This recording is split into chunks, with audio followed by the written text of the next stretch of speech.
Islamic জ্ঞানচর্চার জগতে একটা প্রশ্ন কিন্তু প্রায়ই আমাদের সামনে আসে। প্রশ্নটা হলো, আমরা কোনটা অনুসরণ করব? যুগ যুগ ধরে চলে আসা ঐতিহ্যকে, নাকি সরাসরি যে প্রমাণিত দলিল আমাদের কাছে আছে সেটাকে? চলুন আজকের এই আলোচনায় আমরা এই গভীর বিষয়টা নিয়েই কথা বলি। তো একেবারে মূল প্রশ্নটা দিয়ে শুরু করা যাক, কি বলেন? আচ্ছা, একটু ভাবুন তো, যখন আমাদের সামনে নবী সাল্লাল্লাহু আলাইহি ওয়াসাল্লামের একটা একেবারে বিশুদ্ধ সহিহ হাদিস এসে হাজির হয়, তখন একজন মুসলিম হিসেবে আমাদের কোনটা মেনে চলা উচিত? সেই হাদিসটা, নাকি অন্য কোনো ব্যক্তির কোনো একটা মতামত? ঠিক এই প্রশ্নতেই কিন্তু আমাদের আজকের আলোচনার একদম কেন্দ্রে থাকবে। তো চলুন আমাদের প্রথম পর্বে যাওয়া যাক, আনুগত্যের প্রশ্ন। এখানে আমরা একটু খতিয়ে দেখব যে কিভাবে দলিল আর দলীয় আনুগত্যের মধ্যে একটা দ্বন্দ্ব তৈরি হয়। মানে অনেক সময় দেখা যায় কি, পরিষ্কার সত্যটা জানার পরেও দলীয় পরিচয় বা কারো প্রতি আনুগত্য প্রমাণের চেয়েও যেন বড় হয়ে দাঁড়ায়। আসল সমস্যাটা কিন্তু ঠিক এই জায়গাতেই। দেখুন, যখন একদম স্পষ্ট একটা সত্য বা দলিল সামনে নিয়ে আসা হয়, তখনও কিন্তু অনেকেই আছেন যারা সেটা গ্রহণ করতে দ্বিধা করেন। কেন? কারণ হয়তো তাদের কোনো নির্দিষ্ট আলেম বা কোনো দল বা গোষ্ঠীর প্রতি একটা আনুগত্য কাজ করে। আর এই দলিলের চেয়ে আনুগত্যকে অগ্রাধিকার দেওয়ার যে ব্যাপারটা, এটাই কিন্তু মূল সমস্যাটা তৈরি করে। এই যে দেখুন, এখানে বিষয়টা একদম পরিষ্কার হয়ে যায়। একদিকে কি আছে? ইসলামের মূল ভিত্তি কুরআন আর সহিহ হাদিস, আর অন্যদিকে আছে আমাদের আলেম বা আমাদের দলের কথা। ব্যাপারটা দাঁড়ায় অনেকটা এরকম। এখন প্রশ্নটা হলো, এই যে আমরা প্রায়োরিটি বা অগ্রাধিকার দিচ্ছি, এটা কি আসলেই ইসলামের যে মৌলিক শিক্ষা সেটার সাথে মেলে? আচ্ছা, চলুন এবার পরের ধাপে যাই। এখানে আমরা এমন একটা সাধারণ ভুল ধারণা নিয়ে কথা বলবো, যেটা ভাঙা খুবই জরুরি।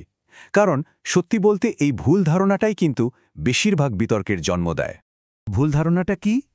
ধারণাটা হলো, একটা সহিহ হাদিস মানতে গেলেই বুঝি নিজের মাযহাব ছেড়ে দিতে হবে। অনেকেই এমনটা ভাবেন। মানে সহিহ হাদিস মানা মানেই হলো এতদিন ধরে যে ফিকিহি ঐতিহ্য বা মাযহাব মেনে আসা হচ্ছে সেটাকে পুরোপুরি বাদ দিয়ে দেওয়া। এটা কিন্তু খুবই প্রচলিত একটা ধারণা। কিন্তু প্রশ্ন হলো, এটা কি আসলেই সত্যি? উত্তরটা একদম সহজ, না। এটা একটা মস্ত বড় ভুল ধারণা।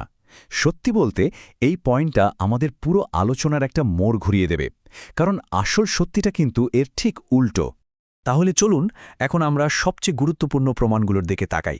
আমরা আর কারো কথা শুনব না, সরাসরি সেই মহান ইমামদের কাছেই ফিরে যাব যাদের হাত ধরে এই মাযহাবগুলো প্রতিষ্ঠিত হয়েছে। দেখব তারা নিজেরা এই ব্যাপারে কি বলে গেছেন। এই যে ইসলামের ইতিহাসের 4 স্তম্ভ, ইমাম আবু হানিফা, ইমাম মালিক, ইমাম শাফিঈ আর ইমাম আহমদ ইবনে হাম্বল, তাদের জ্ঞান, তাদের অবদান নিয়ে কোনো কথাই হবে না, তাই না? কিন্তু সবচেয়ে মজার ব্যাপার কি জানেন? তারা নিজেরাই কিন্তু বলে গেছেন যেন তাদেরকে অন্ধভাবে অনুসরণ না করা হয়। ইমাম আবু হানিফা আর ইমাম শাফি রহিমাহমুল্লাহের মূলনীতিটা দেখুন কি অসাধারণ। তারা দুজনেই বলেছেন, যখনই কোনো হাদিস সহি বা বিশুদ্ধ বলে প্রমাণিত হবে, ধরে নেবে ওটাই আমার মাযহাব। মানে এর চেয়ে পরিষ্কার কথা আর কি হতে পারে বলুন? ইমাম মালিক রহিমাহুল্লাহ তো আরও এক ধাপ এগিয়ে গেছেন। তিনি কি বলছেন দেখুন, আমি তো একজন সাধারণ মানুষ, আমার ভুলও হতে পারে আবার ঠিকও হতে পারে। তাই তোমরা আমার মতামতগুলো যাচাই করে দেখবে। যেটা কোরআন ও সুন্নাহর সাথে মিলবে সেটা নেবে, আর যেটা মিলবে না সেটা ছেড়ে দেবে। কি অসাধারণ বিনয় আর সততা! আর ইমাম আহমদ রহিমাহুল্লাহ, তিনি তো আরও সোজাসাপটা কথা বলেছেন। তিনি বলছেন, আমাকে অনুকরণ করো না, মালিককেও না, শাফিকেও না, বরং তারা যেখান থেকে জ্ঞান নিয়েছেন তোমরাও সেখান থেকেই নাও। কোথা থেকে? সরাসরি কোরআন আর সুন্নাহ থেকে। একদম পরিষ্কার নির্দেশনা। তাহলে মূল কথাটা কি দাঁড়ালো? এই মহান ইমামদের কথা থেকে একটা জিনিসই দিনের আলোর মতো পরিষ্কার হয়ে যায়, আর সেটা হলো, কোনো মাযহাবই কিন্তু কোরআন আর সুন্নাহর ওপরে নয়, বরং প্রত্যেকটা মাযহাবের ভিত্তি হল কোরআন ও সুন্নাহ। ইমামরা মানুষকে নিজেদের দিকে ডাকেননি, তারা ডেকেছেন মূল উৎসের দিকে। বেশ, তাহলে তো ভুল ধারণাটা পরিষ্কার হলো। এখন প্রশ্ন হলো, আসল সমস্যাটা তাহলে কোথায়? চলুন সেটা একটু খুঁজে বের করা যাক। আসল সমস্যাটার একটা নাম আছে। এটাকে বলা হয় তাকলিদ আল আমা, মানে অন্ধ অনুসরণ। এটা কি জিনিস? এটা হলো, যখন আপনার সামনে কোরআন বা সহিহ হাদিসের একদম পরিষ্কার দলিল এসে গেছে, তারপরও আপনি সেটাকে না মেনে কোনো একজন ব্যক্তি বা দলের মতামতকেই আঁকড়ে ধরে থাকলেন। মূল সমস্যাটা কিন্তু মাযহাব মানা নয়, মূল সমস্যাটা হলো এই অন্ধ অনুসরণ। এখানে দেখুন, পুরো বিতর্কটা এখন অন্যরকম হয়ে গেল। ব্যাপারটা কিন্তু মাযহাব বনাম হাদিস নয়, আসল লড়াইটা হলো দলিল বনাম অন্ধ অনুসরণ। তার মানে একজন মানুষ অবশ্যই একটা মাযহাব অনুসরণ করতে পারেন, কিন্তু একই সাথে দলিলের প্রতিও পুরোপুরি শ্রদ্ধাশীল থাকতে পারেন। দুটো একসাথে চলা সম্ভব। তো এত সব আলোচনার পর এখন একটা সমাধানের দিকে আসা যাক। এমন একটা সমাধান যেটা হবে ভারসাম্যপূর্ণ, বাস্তবসম্মত এবং যেটা সরাসরি আমাদের মূল উৎস থেকেই এসেছে। আহলুসুন্নার পথটা হলো একটা ভারসাম্যের পথ। এখানে 3টা সহজ ধাপ আছে। 1 নম্বর, আমরা আমাদের মহান আলেমদের সম্মান করব, তাদের জ্ঞান থেকে অবশ্যই উপকৃত হব। 2 নম্বর, তাদের কথা হোক বা অন্য যে কারোর, সবকিছুই আমরা যাচাই করে দেখব।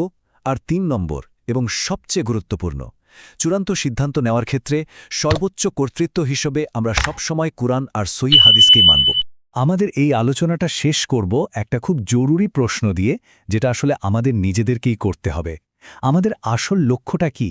যে কোনো মূল্যে নিজের দল বা নিজের মতটাকে বাঁচিয়ে রাখা, নাকি সবকিছুর ওপরে উঠে গিয়ে আসল সত্যটাকে খুঁজে বের করা আর সেটাকেই মেনে চলা? ভাবার বিষয়, তাই না?